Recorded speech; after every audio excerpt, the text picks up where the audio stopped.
herzlich willkommen hier wieder zurück in Deutschland. Für uns ist es natürlich eine Ehre, dass ihr auf der Europatour auch wieder in Hamburg seid und direkt bei uns in der Airbrush Step-by-Step-Redaktion wieder reinschaut. Ich denke mal, für unsere Leser ist das natürlich eine super Möglichkeit, sich mit den fotorealistischen Techniken zu beschäftigen.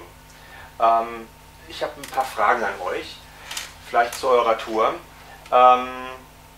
Wie ist es zu dieser mehrmonatigen Tour durch Europa gekommen? How did you come to the idea of this tour?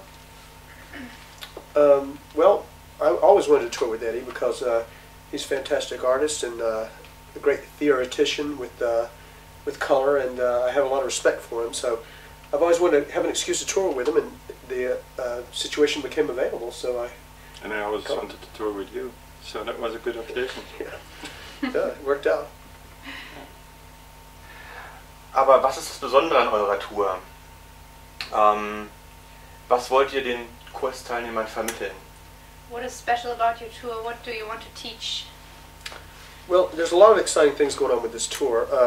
First of all, we're touring with a new paint that has never been tried before, which is very exciting. It's by Createx. It's made specifically for illustrators, and it's a prototype paint, so it's very different than what we toured with previously, and much easier to spray, and it's designed specifically for illustrators. We also have Eddy's part of his new Super Micron that we're going to be using a part of the tour. We're going to be having students hold that and use those types of devices in their hands so they can get a sense of it, and we can get feedback so we can understand what exactly they like and what they might not like about it, so we can always understand better, I guess, what they want. Also, we're teaching photorealism, of course, which seems to be very popular here in Europe, and we're teaching about color buffer theory and different techniques, but the main thing we're teaching is mostly about seeing. We're trying to show people how to see the world a little bit differently so they can translate it from the three-dimensional world to the two-dimensional picture plane in a way that applies not just to airbrush, but to all the disciplines of art. And to other styles as well. Exactly, exactly.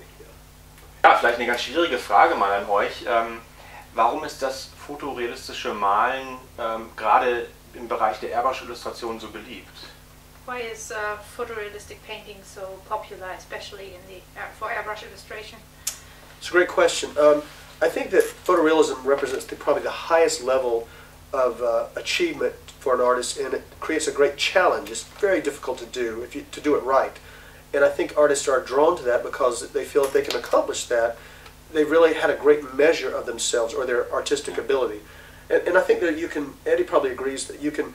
If you can do photorealism, you can pretty much do any type of illustration or any type of style, as Eddy pointed out. It's what I spoke about with Roger earlier.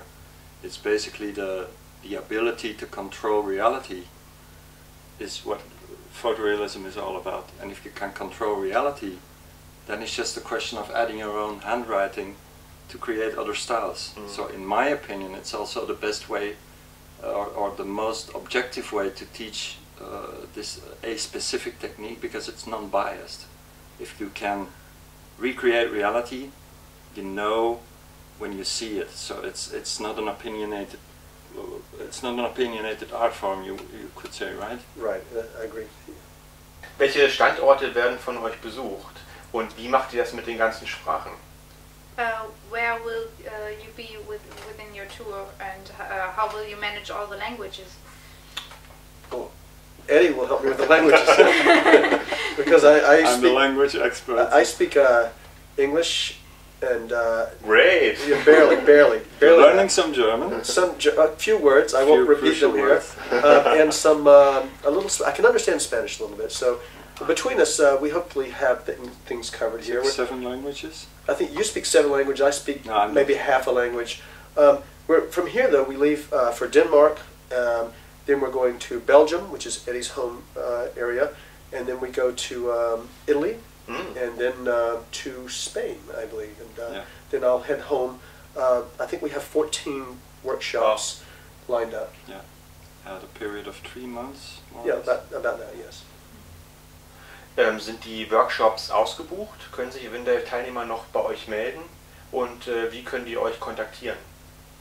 Are the workshops already sold, or can there be further students, and how can they contact you if they are interested to take part? So, some of them are sold out, but we have a few places left in some of the workshops. I think the best way to find out would probably be to go to the site. We have a site called airbrushworkshops.com, and there's a link there that directs people to our tour. And they could look there, and there's contact information for each specific host in each country, and they could write them a letter and find out what's available. And on Facebook, we have a PDF file online. Yes. I think also at the Airbrush step-by-step site, if I remember. Eddy Wouters on Facebook. Eddy Wouters, Dru Blair on Facebook as well, and the other. There's enough information to find the data. And if not, they can always call you. So. Always. Ja, dann wünsche ich euch viel Erfolg auf eurer Europatour. Vielen Dank. Und ich denke mal, weitere Live-Infos zur Tour findet ihr, wie schon gesprochen, in Facebook auf den Seiten von Dru und Eddy.